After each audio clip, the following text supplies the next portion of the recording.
Om.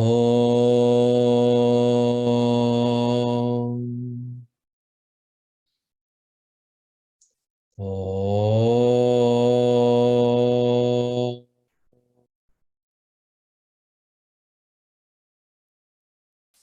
Om.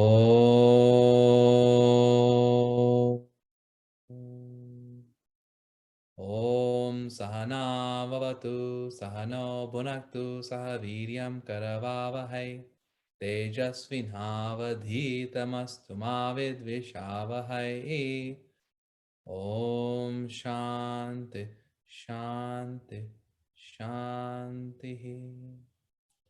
Samasta Janakalyane Niratam Karunamayam Namami Chinmayam Devam Satgurum Brahma Vidvaram.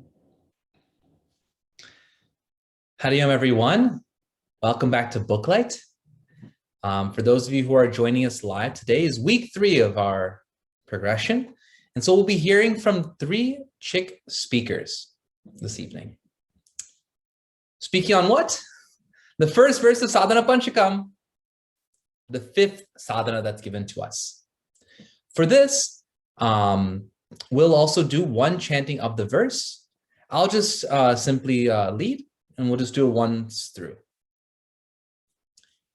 Vedo nityam adhiyatam taduditam karma swanushtiyatam tene shasya vidhiyatam apachitihi kamye matistyajyatam papo gah paridhuyatam bhavasuke dosho nusandhiyatam atme chavyavasiyatam nijagrihat turnam vinirgamyatam.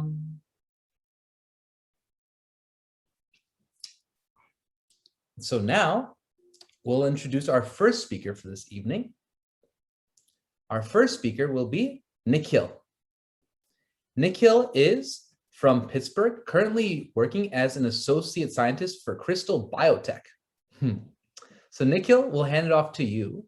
Also, if you require any type of screen sharing ability and all that, just let us know via the chat or unmute. And I will also ask that everyone who is here joining us live on Zoom, please make sure to keep your cameras on. This is a Satsang setting, so it'll be good to see all of you. So Hariom Nikhil, hand it off to you. Hariom Amarji, thank you. Om Shri Chinmaya Satgurave Namaha. Hariom. I'll begin with my discussion on the verse Papogaf Paridhuyatam. It literally translates to basically cleansing ourselves or getting rid of all these sins or any imperfections that we have in us, and through constant sadhana or variety of things that we will be discussing, and other speakers will be discussing going forward.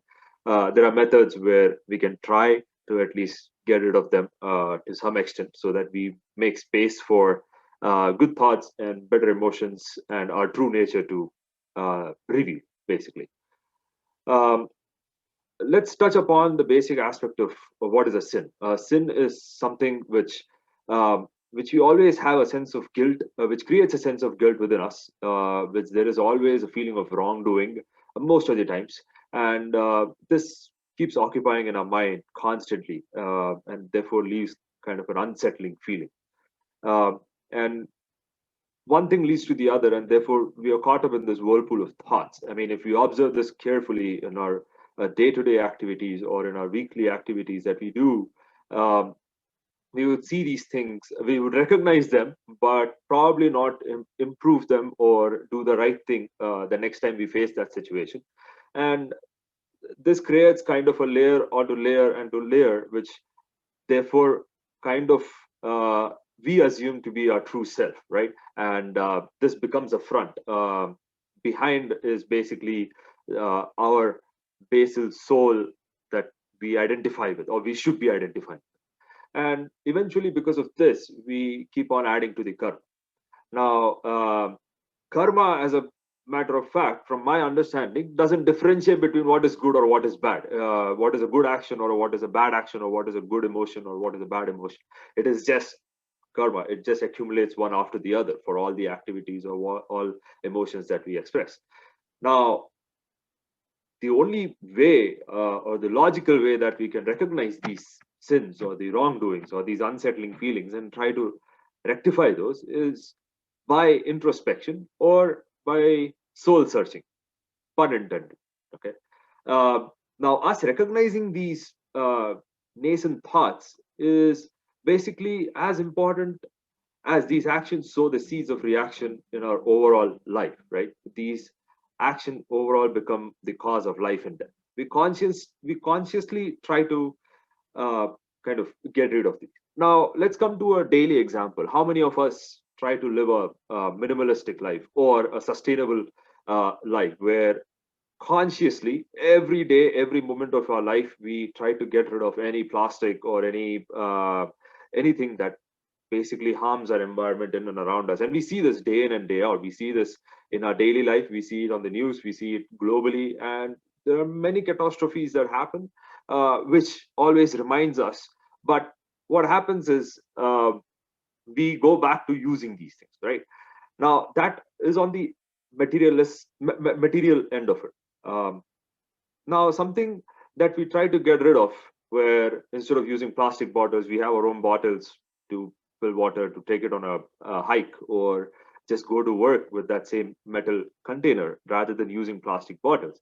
Now, similarly, we need to do those things with our thoughts, where we slowly and steadily try to get rid of these. Now, in and around our life, in and around our room itself, we would observe many things which still contain plastic, but we cannot kind of get rid of it. Let's say even the machine that I'm talking through has a frame which is made of plastic. And that's the same with our thoughts as well. There are many things that we cannot get rid of or are very difficult to get rid of. And that's why this daily introspection exercise is needed, because there are some tendencies which we might probably be on the edge to whether to actually drop them off or to keep them on us and have that continue in our life, right? But in a way, it is necessary that we kind of get rid of these wrongdoings or the nascent negative thoughts, because that will create a sense of space for more of joy and satisfaction to settle in, which will basically help us to change from a constantly reacting mind to a more of a thinking mind, to more of thinking about a particular situation before you even respond to that situation, before even you understand that situation, take it into context, and then react to it. And therefore, this will give you that space for more thoughts to settle in, and be more patient with your thoughts and patient with the situation that you might be facing, and then respond appropriately. Now, we saw Shubhaniji give examples here and there about 3 different types of people, right? And how they approach this whole aspect. She gave a lot of examples related to Mahabharata, which she spoke about Arjuna as well. Let's kind of look at the other end. I saw Ramayana as a aspect as well. Now, we have multiple varieties of people there as well. We have a person who basically is Hanuman, who is completely dedicated and who doesn't want to give away or have any wrong thoughts. He's always in the dedication of the Lord.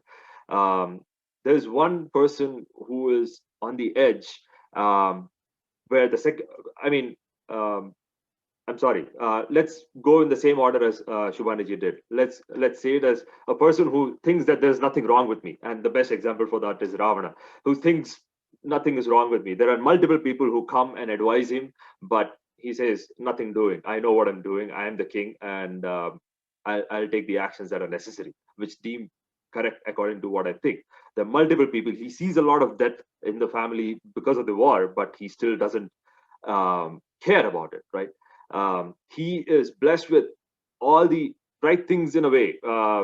He has the blessings of Lord Shiva. He has done a lot of tapas. He has done a lot of sadhana, but still, we see that it's he still is on the wrong side of the history, to be brief, right?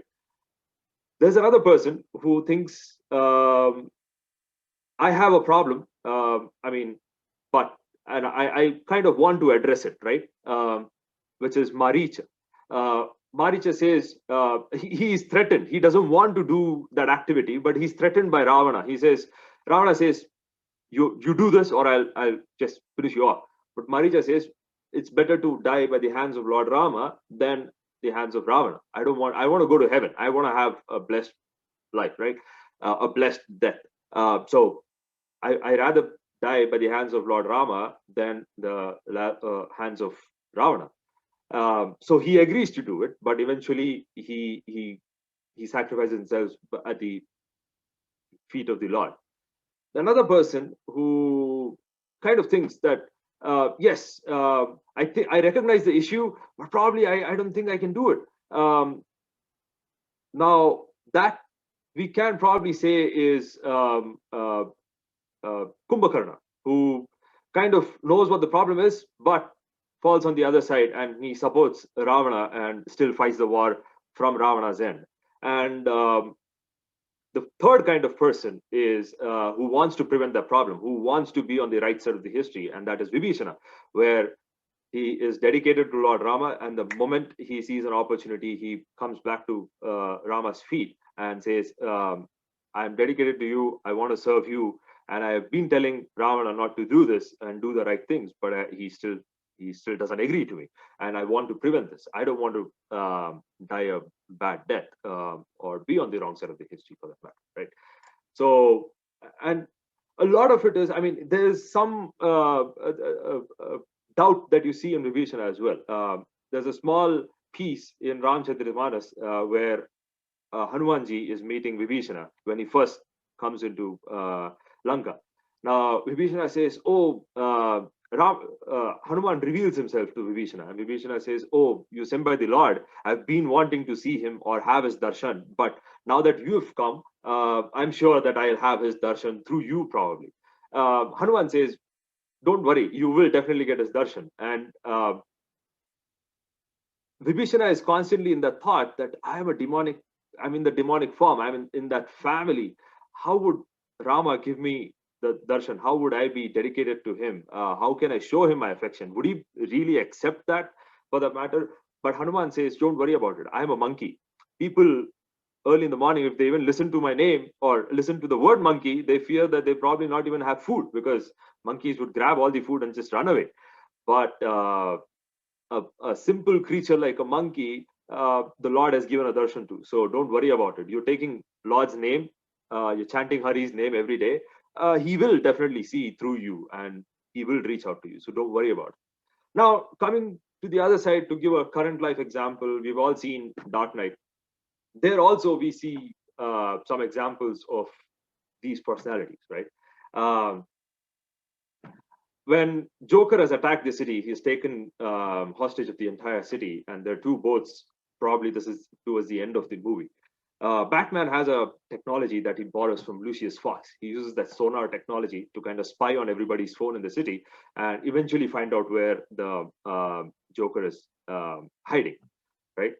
But the first opportunity that Lucius Fox sees this, he says, "This is terribly wrong. You cannot do this. This is spying on people. You've converted every phone in the city into a spying thing, right?" That's a person who wants to do the right thing, and he recognizes the right thing in the first instance possible. That is possible only when he has done a lot of, let's say he has done a lot of sadhana, where he recognizes and he's able to recognize at that moment what is right and what is wrong. Though he knows that there is a bigger danger in front of him, he still wants to identify first what is wrong and what is right. But there's obviously the same proceeds, and Batman tells him that once you type in your name, this whole thing will end, right? The other type of a person that we see is Harvey Dent. He seems to be a person who, for a long time, we see that he can take every fall possible, and he is probably trying to be on the right side. But because of the sorrow that he has that his girlfriend is killed, and Joker uses that opportunity because he knows that Dent is on a weak mind spot, and immediately Dent is able to turn himself, right? Probably Lucius Fox wouldn't have been if he was in that situation. So all in all, it is a very difficult process to get rid of all our negative tendencies and these false values to identify our inner self. And it is a long and tedious process, but it is an effective and a long-lasting, everlasting process or everlasting thing, benefit that we'll have at the end of the day. And so this all ties down to the basic thing that goes back to Gandhiji's quote, which I identify personally with, which is to be the change you wish to see out in the world, right? If you want some things nice to happen to you or other people to say nice things to you, you have to bring in that change. You have to react in a certain way to that situation so that people also see through you and understand that, yes, you've taken a more graceful path than just reacting to that particular situation or that at that particular moment. And that a little effect or a little effort can make a huge difference, a long-lasting difference. Every day, a little effort can go a long way. It will make a huge difference at the end of the day, which you might or you might not notice, but that's not the goal here. Us noticing that how far you've changed maybe is, but changing ourselves eventually is the bigger goal, is the bigger thing that we need to be focusing on.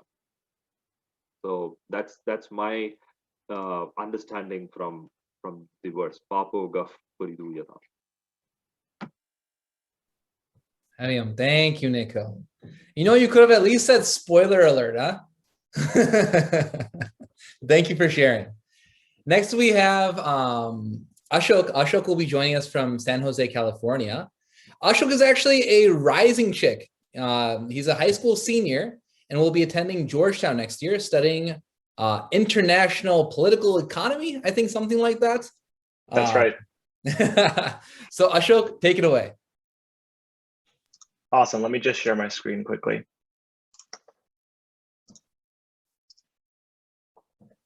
So presenting. Okay. Om Shri Chinmaya Satgurave Namaha.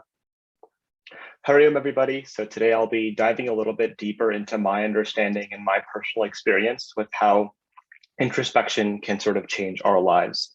So as a brief overview, I'll start with an explanation of where we are today. Shubhaniji mentioned 3 categories of individuals when it comes to recognizing faults. I wanted to focus more on the first 2. The first of which was the denial of faults, so not even denying there's anything wrong with yourself, with us rather. And the second is acceptance of faults. So us saying, you know, something's wrong with me, but I'm okay with that. After that, we'll go into how observation and introspection creates change and how we can go from those first 2 categories to the third one Shubhaniji mentioned.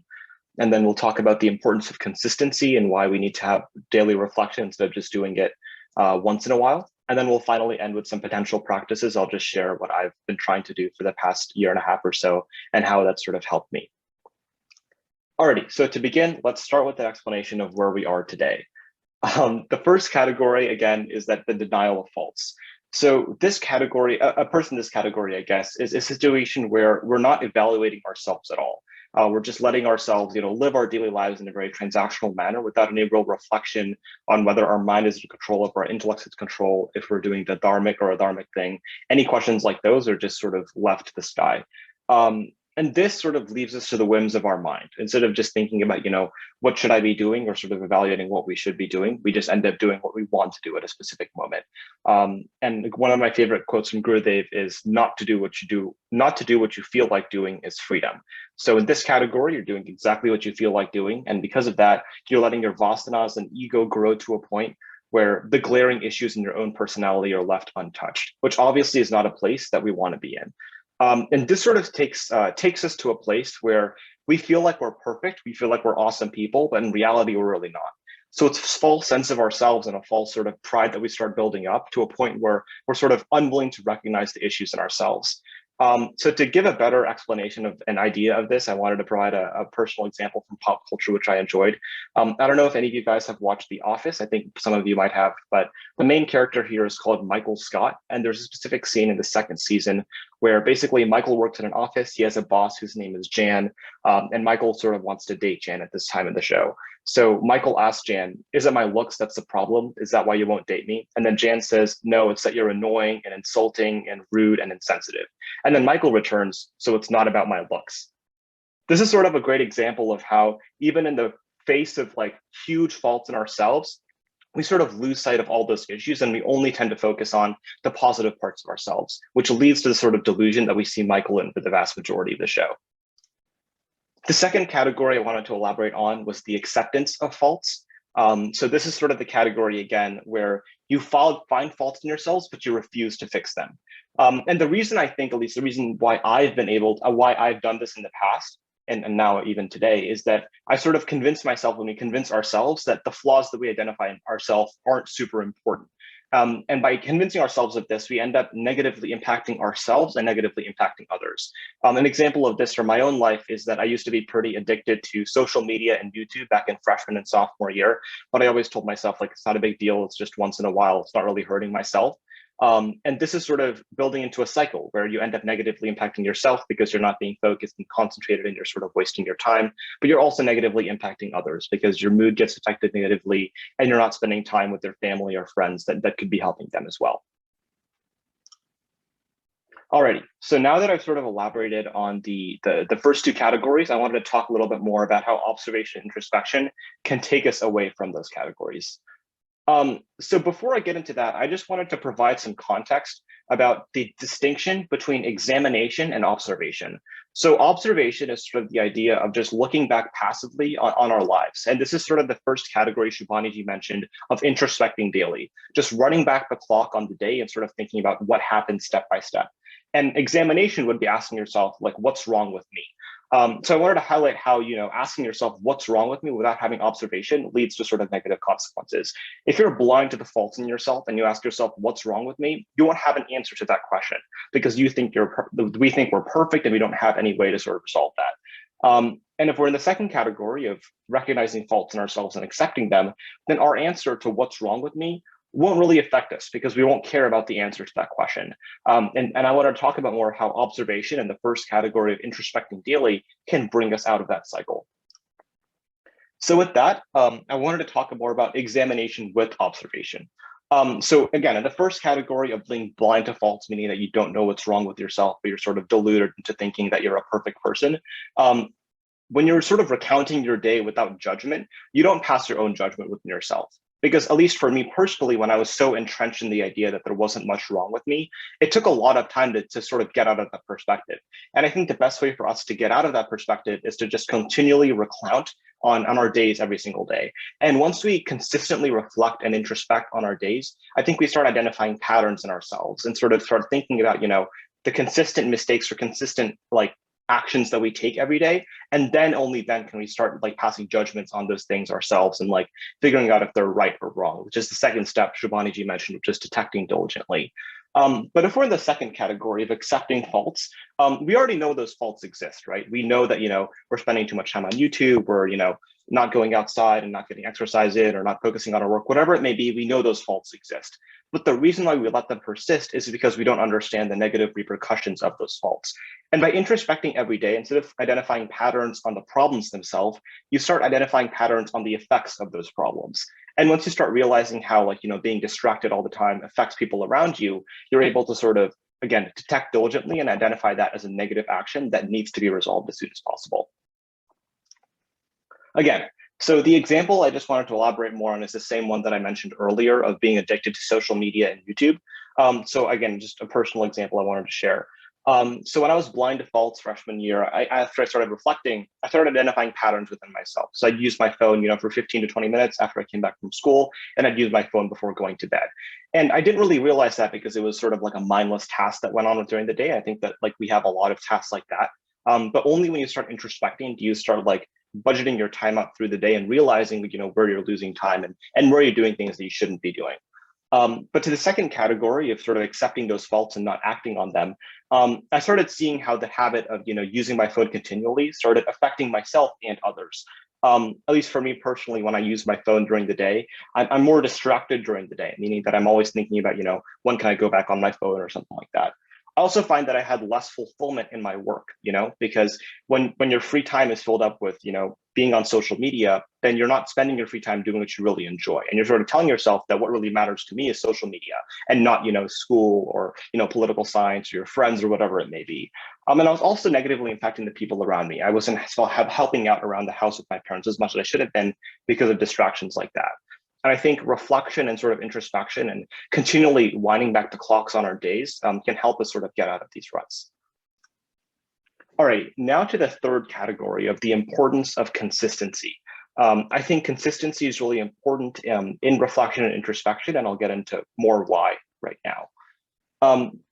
So again, the basis for introspection is that we get factual, rational basis for change. What I identified in the context of both being blind to one's faults and also being okay with one's faults is that identifying a pattern of issues or a pattern of negative effects on yourself and others is what really makes yourself change and give yourself the motivation to change. So without that factual, rational basis, when we're not introspecting regularly, whether it be every day or every few days, the change that we're trying to do turns into a short-term fad. And we know short-term fads exist all the time in our worlds. A great example is New Year's resolutions.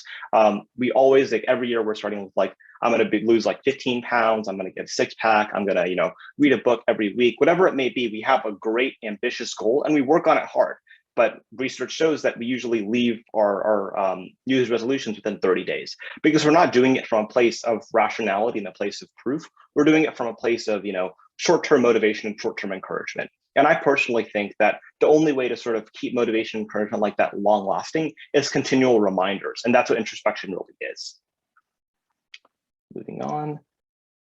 So with consistent introspection, consistent reminders, we sort of develop the motivation to change. Because right now, when we don't have consistency, we're just making a change. If we take the example of social media, I tell myself for 3 days, hey, this is bad for me. I need to stop doing this. But only when I sort of realized every single day, hey, this is how my life was without an addiction to social media. This is how my life was when I was, spending more time reading and with my family and things like that. And continually reminding yourself of the benefits you're seeing within yourself and the benefits you're making to other people gives you that continual motivation. But introspection is important not only to fix the problems you recognize right now, but also to fix problems that you don't even know exist right now. As I mentioned, a lot of us fall into the first group, right? Some of the faults that we have at least fall into the first group, where we don't realize the negative problems in ourselves and we just sort of gloss over them without really addressing them. And only by introspecting every day and thinking about, what are we doing well and what do we need to improve on, can we start recognizing those issues. And I wanted to give an example from scripture of Jadabharata. So Jadabharata was a Mahatma on the precipice of realization. He was about to become realized, and then he saw a deer getting killed and leaving the baby deer behind. And all of his thoughts, from liberation, all those things went straight to the baby deer. And from there, he cared for the deer, and then he actually became a deer in his next life. And then after that, he went through the prarabdha karma of the deer, and then he went through lives over and over again. And his final life as a human was in permanent maunam, because he realized his fault of letting go of introspection and focus at the very last moment. And at the very end of it, he realized his mistake and lived in maunam all the way through his final life. So this is, I think, a great example for us to realize that no matter how much we're improving, how consistent we are, even at the very precipice of realization, letting go of that focus and letting go of introspection can really negatively impact us. So just to continually remind ourselves to always be working on introspection, no matter, the justification we give ourselves, whether it's, it's late today or I'm tired, whatever it may be, it's really important to continue introspecting, to continue building up those benefits. And this is again in our Chinmaya Mission pledge as well. A great quote from the pledge is, ever ready to fight against all low tendencies and false values within and without us. And the key phrase I think there in the context of this presentation, at least, is ever ready. We always need to be ready to sort of fight against these negative problems in ourselves, no matter the stage of life we're at, no matter, what our specific circumstances are. Continual introspection is always going to help us. And the final thing I wanted to talk about is just sharing my sort of habits I've tried to implement, at least, about introspection and contemplation. So I think there's a few parts of this. So the first is throughout the day, whenever I have, parts of my day that I would fill up with music or social media or something like that, I replace that with introspection. To just take a pause during the day and think about, how's my day gone so far? What did I do well? What do I need to improve on? Some parts of my day for this are like showering, driving, or cooking if I ever end up getting in the kitchen, are instances where I can sort of start reflecting in that context. The second is at the very end of the day or the very beginning of the next day, just playing back the day and thinking about, what went well, what didn't go well. And as Shubhaniji mentioned, there's a lot of different ways to do this. You can do journaling, which is what I personally prefer, or you can do voice recordings or just thinking through the day while you're walking around or something like that. And the final thing that I've done is reflect on the week. I think this is less about reflecting on how I did that week and more about reflecting on how journaling changed my life that week. I mean, only by reminding myself of how good journaling was for me that week, and I start setting goals for the following week of what I want to fix and what I can change in the long term. So that's again my short-term habits that I'm again trying to implement in the context of introspection. Thank you all for listening, and Hari Om. Hey, Ashok, thank you so much for sharing. Now we know how he got into Georgetown. Very clear thinking. Thank you so much. Last, we have Vaibhav. Vaibhav now is a Chyk in Chicago, works in consulting, and teaches and serves and teaches high school juniors and seniors. Vaibhav also asked that I tell a joke to loosen him up.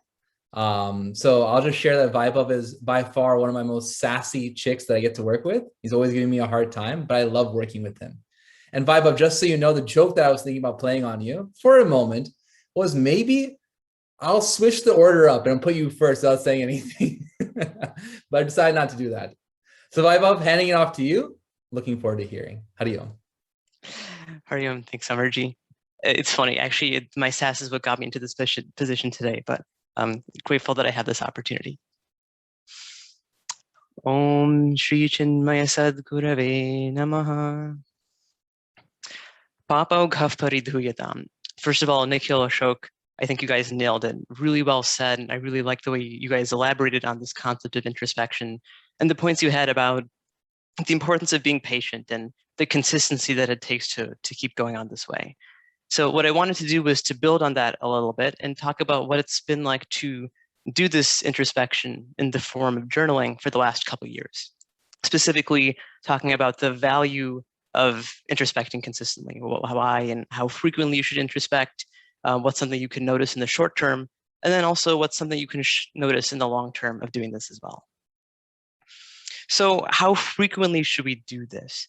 Definitely the consistency is an important point here. And it's something we should be able to keep going for however long we're doing this type of a sadhana. But one thing that's important for us to take away is that the consistency helps us make that slow and steady progress towards whatever goals we're making, but also helps us improve our technique of detection specifically. So what's an example of this? There was a Q&A session and a disciple asked Gurudev a question, how frequently should we meditate? And his response was, do it 24 hours a day, every day. And I think that's an interesting point because especially as we're on our journeys, we might see this as a spectrum of how far we can go with this introspecting. Definitely, we can start by doing this once a day for a few minutes, just recapping what happened. But on the other end of it, it's also something that you can do all the time. It's not like we only think for a few minutes a day. We're probably thinking more than just that much of time. So definitely, it's something that we should do, especially enough to seek the changes that we want to see in our own lives. The next question then is, okay, we want to do it consistently, great. So why should we keep doing it in the first place? I think Nikhil and Ashok gave some great examples. I'll share an example of something that came up when we were explaining this concept to the high schoolers a couple of months ago. In self-unfoldment, they go through that framework of saying, make sure you reflect on a regular basis, detect diligently, negate those negative thoughts as much as you can, etc. And most of the other concepts got across pretty well, but the one that didn't get across as well was about detecting diligently. It's a lot easier said than done to get to that point where you can truly catch your thoughts in the moment as they're going through in your head. So I wanted to share the example that we used. Give me 1 second to share my screen here.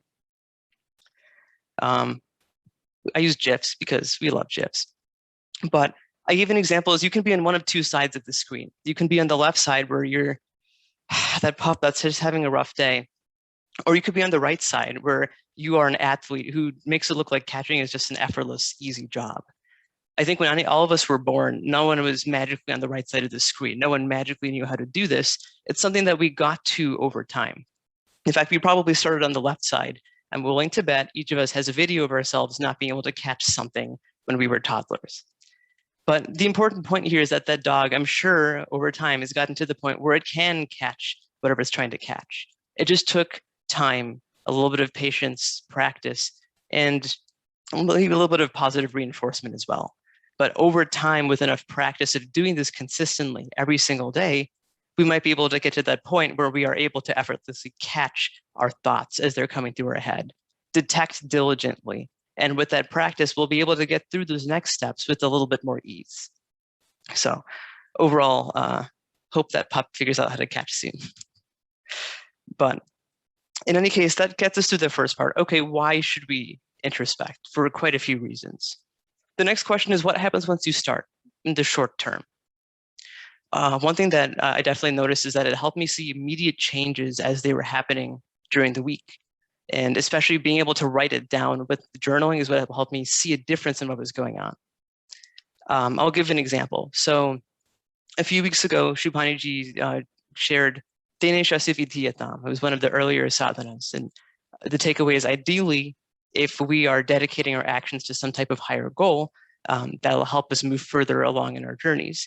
But if we're not at that point where we have that higher goal that we can dedicate our actions to, we can at least start with gratitude, having gratitude for our situations, the people around us, etc. That same concept came up again during our Chyk discussions last week. And it got me thinking, okay, it seems like it's coming up enough, seems like a good idea, let's try it out. So I ran a little experiment where starting last week for the last 7 days, every day when I was journaling, I made sure to write a point of something that I was grateful for. And more often than not, that was something that was in my head during the day. And I definitely did start to see a difference. Especially, I was also scrutinizing the last 2 weeks of my journal so I could see the difference between week 1 and week 2. And I think it would help to share a little bit more about that, but I also don't want to bore you all with a reading of my journal. So instead, I wanted to simplify it down just a little bit. What I did is I tried to take each one of those journals and I tried to break it down into a number. Let's say it was a really good day. I had words in my journal that said content, best, happy, that type of thing. We gave it a +1. If it was, the day had some ups, it had some downs, I gave it a 0. And then on the other hand, if I wrote down specific phrases like frustrated, stressful, yikes, those days I gave a -1. So keeping that in mind, I tracked them all and put them on a chart because as you can tell, we love slides. And I put them on this chart to see what happened. A few things stood out. First of all, I don't do this on a regular basis. This is just for you guys, putting it onto a slide. The second thing, which is actually kind of a positive, was that if you notice, more of the dots are on the line or above the line, which means in general, despite how hectic things might have been, I was still a happy camper. So good news. A couple other things stood out as well. I mentioned that at the middle of this, sorry, let me restart. The second week here on the 26th is when I started this little experiment. And then here, the 19th would be the first week we started discussing this Sadhana 5. What stood out was definitely after I started this experiment, there's a ton more times when I was more upbeat. I had that positive mentality for the day. And to me, that was evidence, even though it's kind of a small sample, that implementing gratefulness in my day makes a difference. And I think it's something that I want to keep doing and I know works because I was able to track it in my journal. Another thing that was interesting, I still had some upbeat days before I started the experiment, and I was looking back into what this one was. This was, long story short, I was picking up my bike from getting fixed up. The bike shop owner threw in a part for free, and he said, I'm doing it because I like making people happy. That's the point of this shop. And I thought that's so pure. The whole rest of my day after that was just incredibly upbeat. And my takeaway from that is whether or not we're doing something on purpose in our days, random things and random happenstances can also improve our mood, specifically if we're around people that are positive and encourage us to have that positive mentality as well. So definitely looking back on all of this, I think a successful experiment But more importantly, if we do this tracking of introspection and journaling, the tracking helps us see the progress day on day, because otherwise it would just happen and we might forget about it. So definitely something that stood out to me in that sense for the short term. And that takes us to the long term. So what happens if you do this for more than just a couple of weeks, maybe even for months and for years? So the thing we should take away from that, at least doing it in the long term, is that it helps us notice patterns, especially noticing tendencies that might be forming and old ones that we might be breaking. It kind of reminded me of, I had this phase last year, I watched these videos for a couple of weeks. Have you seen those videos where people are cleaning, like TikToks or YouTube videos where they have like a power washer, or they're just like scrubbing something down? It's just like there's a whole rabbit hole of those videos that you can watch. But something that I noticed from those videos is that there's always two passes. They'll never just clean it once and walk away. There's always the first wash that kind of loosens the dirt, puts some soap on there, and then they do the second wash, and that's when it actually gets clean. And I think that's a really fitting analogy for this, because it's great, obviously, if we do this introspection and journaling. Even better if we write it down in the short term, as we saw. But what happens if you don't write it down and you don't go back on what you wrote before? You're probably going to forget what happened. I'd argue what's even more important than introspecting the first time is doing some type of a reflection afterwards where you go back on what you've understood from the past. I do a version of this at the end of the year, closer to New Year's. I try to spend a couple hours to go through my journal and read through some of the old entries, if not for the sake of the memes. That way I can see what are some patterns that have happened. One that I'll share is, I noticed I was having this pattern of tamas, just being a potato. After work, I'd finish my day, I would plop onto the bed, and then I just stayed there for most of the evening. And looking back on my journals, I noticed this was happening relatively frequently. I think one thing I noticed because I did this long-term reflection was that happens especially when I drain my battery out, so to speak. I really don't let myself conserve that energy. So definitely an important takeaway there. The other thing that I found is there were days when I was able to break out of those patterns. On those days, some of the things I did was I went outside for a walk. I even put my head out the window and got a breath of fresh air. Sometimes if I was really dragging my feet to do something like washing the dishes, if I was playing a bhajan on the side, that's what helped me keep going and finish whatever I was trying to do. Because I was doing this extra reflection activity afterwards, I was able to not only catch patterns of things that were forming that maybe I didn't want, but just as much I noticed ways that I was able to break the pattern at the same time. We can take that a step further too. Something that I'm trying to do this year in my journal is every day I try to make a note, did I go outside and get fresh air? Because now I know that's something that works. And that's something that I definitely want to keep doing if I know it's helping me be my best self. So definitely is an option for something we can keep doing. Overall, it's important to make sure that once we're doing the journal, don't just do it once and put it down, but try to make the effort to go back, because maybe we'll see some of these patterns forming and we'll be able to do something about that afterwards. So overall, I think from all three of us, you've heard that it's really important to introspect. Especially it's important to consistently do it on a frequent basis because it helps you with even your technique of introspection. It's important to try and track this in the short term because you can see these changes happening and pop up. And just as important to repeat it in the long term, because that can help you notice patterns of what's happening and find ways to either catch them or address them and move on. Hopefully this is something that we can use to help us shed those imperfections. Thank you, Hari Om. Hari Om, Vaibhav. Thank you for sharing. Can't believe you said memes. If you're watching the group, we are all laughing. Now, our next portion is opening up for a Q&A. So Ashok, Nikhil, and Vaibhav, you are all at the mercy of the questions that are going to be asked. So everyone, please think of questions for Vaibhav. Thank you. While we also allow for an opportunity for you to think, I'll also share our flyer for next session. So we have Life Re-Examined on May 10th. Bhavasuke Dosho Nusandhiyatam as our next one. So you'll join us next week for our next Booklight session. I will also ask the first question, and my first question is for Nikhil. Nikhil, you mentioned in your presentation that karma is just karma, right? Without papa or punya associated with it, right? Good and bad. And you have to be able to introspect to be able to identify what is right and what is wrong. Can you elaborate though, for those of us who might not be able to figure that out? You know, am I really the best indicator of what is right and what is wrong? And what happens if I just don't know? Where do I look? What else do I do in that situation? Sure. So first and foremost, I think one of the major efforts there is to attend sadhana. It tells you what are the things that you might want to shed, what are the negative emotions. I mean, discussing this with your guru or somebody who kind of helps you through this journey can help you identify what is good and what is actually bad. And who also is close to you would be able to help you recognize what are the repercussions that happen because of some good action that you did or some bad action that you did. If you are not able to actually recognize, or if you are on the fence as to this is good or wrong.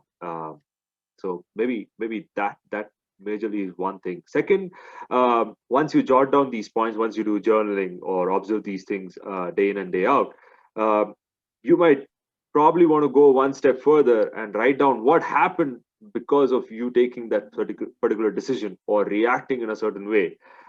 That maybe would be able to help you identify whether what you did was good or was bad. What the particular action or thought, was it good, was it bad, what did it bring out in you, and did it actually give you a sense of happiness or make you feel more relaxed than have that constant frame of mind where you're constantly prodding maybe for weeks as to, did I actually do it the right way or did I do it wrong? Some sort of that exercise would help you identify that. If it repeats in multiple occasions and multiple number of times, then you probably have your answer there. Thank you, Nikhil. Your first portion also I really want to highlight because this was one question I had and that struck me, which is, you know, asking a guru. And within Sanatana Dharma, what we take as our means of knowledge or pramana is Veda. So the way that we can also think about different actions here is dharma versus adharma, doing dharmic actions or adharmic actions. And so when in doubt, you know, refer to Veda. And what is our embodiment of Veda? Is Guru. So I really like that that answer you had given there. Sorry, if I can expand on that, going back to, I just remembered an example. This is 2 or 3 years ago. Shubhaniji was visiting Michigan and she asked me, I was like, Nikhil, do you chant prayers? I said, yes. What is your favorite one? I said, Vishnu Sahasranam, but I'm not able to do it consistently. And I complained that to my father as well. I used to complain to my father. I was like, I love this, but I'm not able to kind of do it consistently. One thing that she said was, while you're driving to your work or at home, wake up early. Before you get your first sip of coffee, try to finish that entire chant of Vishnu Sahasranam, which is 30 minutes. So that will, I mean, in a way, you will speed it up probably to get your first cup of coffee so that you can have a sane mind and go for your rest of the day. But that one practice will get ingrained into your day-to-day activity in your life in day-to-day. So I didn't have a solution then. I liked it, but I don't know how to do it or what to achieve or how to achieve it. But I had an answer, somebody like a guru to kind of guide me through it and be like, oh, probably you could do this, right? So that helped me. So to reinforce the same thing that you mentioned. So Nice. I don't see any questions in the chat. So I'll ask, does anyone else have any questions? Shubhanji, I see is unmuted. So Shubhanji. Yes, I had a question for Ashok. So my question for Ashok is, so you know you gave all those tips of trying to change. What if we tried all of them, but we're still unable to change? What if we went through the introspection process, but we're just having a difficulty changing? What do we do? Yeah, I think this would come to the third part of your lecture 2 weeks ago, Shivani-ji, when you were talking about replacing. I was also reading a little bit about how we can sort of change negative habits, and the conclusion that at least the book came to, and that I think you were sort of suggesting as well, is that when you identify a negative habit or pattern, the important thing is to replace that with a positive habit or pattern. So for me personally, when I was like, I was really used to going on my phone and things like that. So now whenever I like come back from school, I like do 10 push-ups and then start like my work, or before I go to bed, I do 10 push-ups and then start with like going to bed. So just substituting something like that, I think has at least worked for me. And I think that would be a habit that we can try as well. Okay, great, great. My next question is for Vaibhav. So Vaibhav, I love this idea of journaling, of writing things down and even going back to it. But if one's practicing that, how do we prevent ourselves from being too critical? That's a good one. I think one thing you could do is probably also not, okay, here's a good example. So one of the journaling activities that they gave us in YEP was you have a specific journal and you'll have a pen that has different colors on it. So if you did something that was good, like the rose as an example, something that was good, you could write that down in the color green or blue. If you did something that you don't want to see happen again, you can put that in the color red. So that would be something that is like, oh, this is maybe not the best thing in the world. But it's important to make sure that maybe as we're doing the journaling, it isn't always red all the time. Because as we see that color on the page, it's just going to be negative reinforcement. We'll just be beating ourselves up all the time. I think going along with maybe adding something that you're grateful for, maybe even call out something that is going well, because we shouldn't be that hard on ourselves on the journey. And definitely if we look back far enough, we'll see how far we've come. So I'd say it's a combination of making sure that you're including some of the stuff that is going well in your journals, but also finding a way to differentiate between those that are great and those that aren't so great. So that way we can see even color-wise what we can continue to work on, and maybe some things that we can use to give ourselves a small little pat on the back. Thank you.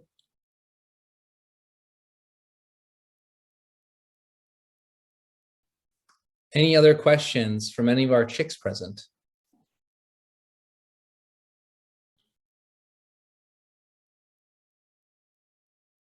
No questions. They answered everything on introspection right here.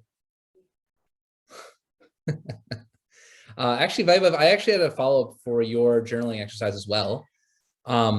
Could you just explain for us just in a little bit more detail? I saw that everything oscillated between +1 and -1.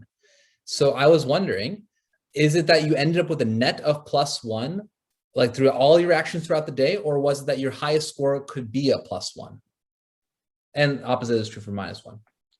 It was more just the net at the end of the day. So like there were definitely some days that were like, I could use today as an example. I think today in the morning was very rough, but then later in the evening, I think things have really improved since then.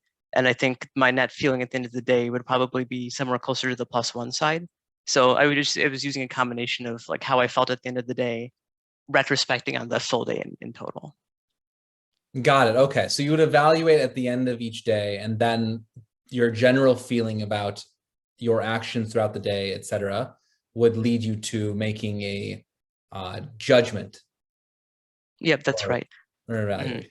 Yeah, and it's not like this is like the whole +1 -1. It's something that that I would do as a consistent thing. That was just to make it easier for the audience here. But at the same time, I think it is good to like have that type of reflection at the end to say like, how was my day overall? Because it can be just one of the prompts that we have just to see how things are going. And it doesn't even have to be that direction. It can, I think some of the prompts that we did last week with the group, maybe what are some habits that are forming, rosebud, thorn. There's lots of other prompts we can do as well that also can make a really big difference in our thought process, instead of just rote going back over the day and being like, I woke up and I ate cereal. Like add a little bit more to whatever we're thinking about. Sure. And Ashok, a similar question for you. That introspection that you do personally, right? So just sharing for us, when do you do that introspection? So I usually, when I'm showering, I do introspection, and then if I drive to school on specific days, I do it then. But my main introspection is like at the end of the day, and then every Sunday I do like an hour of just looking back on my journals and things like that. Okay. And Nikhil, to round it out, that same morning time that you'll do before coffee, that was where you started the Vishnu Sahasranam chanting. Do you still keep that same time, or is there a separate time for your introspection? Yeah, there's a separate time for my introspection. That's probably towards the end of the day. I never do it in the morning. I've kind of carved it out to have a schedule where morning is for prayers and evening is for introspection. Okay. Divya, I see a hand. You can unmute and ask.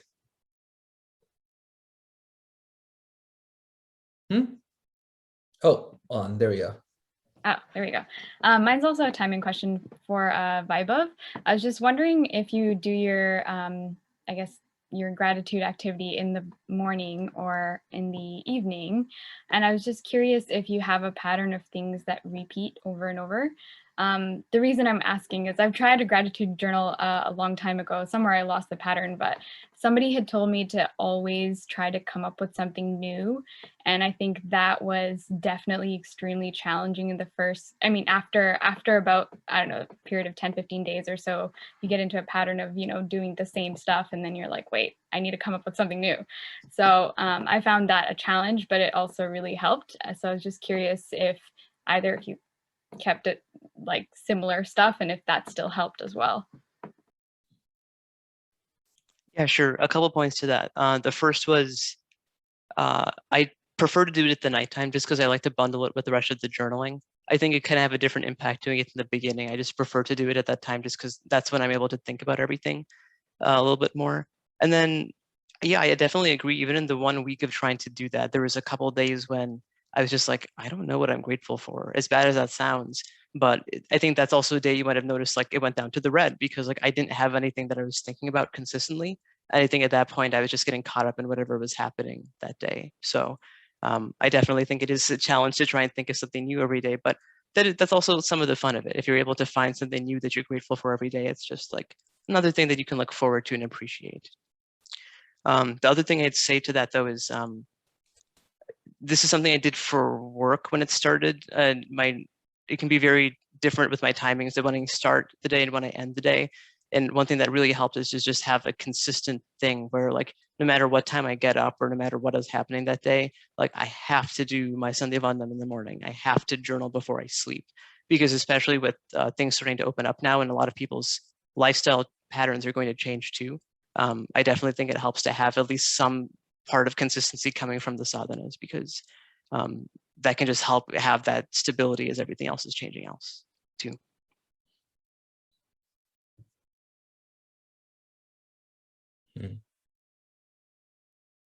Any other further questions? I just have one announcement if there are no questions. Okay. So first of all, that was awesome. It was really awesome listening to all of you on introspection. And I learned a lot, about what more I could do, my introspective process. So thank you. I wanted to share with everybody about May 8th, Saturday, is Puja Gurudev's Jayanti. And on May 8th, we're going to have Puja Gurudev on Chinmaya channel YouTube.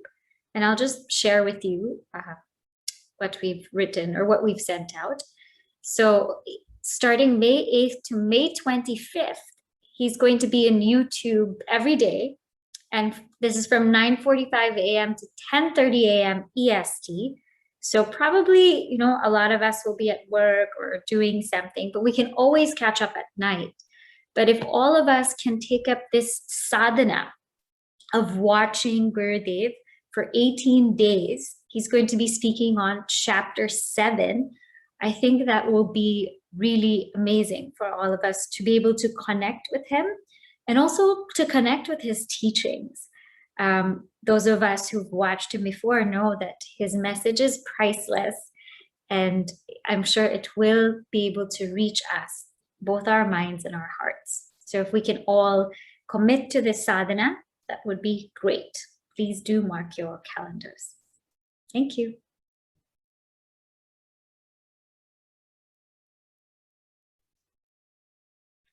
Okay, so we'll see you next week for the next topic. Now we'll conclude. Om Purnamada Purnamidam Purnat Purnamudachyate Purnasya Purnamadaya Purnamevavashishyate. Om Shanti Shanti Shanti. Harihi Om Shri Gurubhyo Namaha. Harihi Om.